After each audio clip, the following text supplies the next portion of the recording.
ব্রাহ্মণবাড়িয়ার সরাইলে ট্রাক চাপায় অটোরিকশা চালক সহ দুজন নিহত হয়েছে। ৭ নভেম্বর শুক্রবার সকালে সরাইল নাসিরনগর আঞ্চলিক সড়কের বাড্ডাপাড়া এলাকায় এই দুর্ঘটনা ঘটে। দুর্ঘটনায় নিহতরা হলেন ব্রাহ্মণবাড়িয়া সদর উপজেলার মজলিশপুর ইউনিয়নের মৈন্দ গ্রামের অটোরিকশা চালক মোহাম্মদ ইউসুফ ও যাত্রী মুসলিম মিয়া।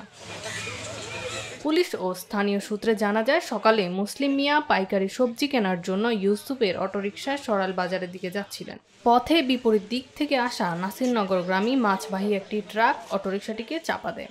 এতে ঘটনাস্থলেই দুজনের মৃত্যু হয়।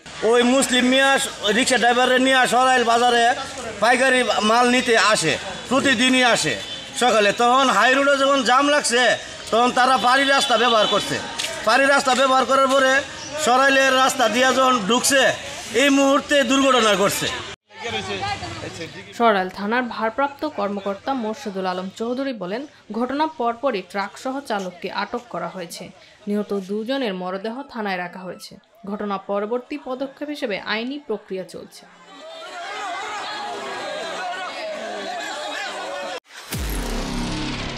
নিরপেক্ষ, সত্য প্রকাশে আপোষহীন।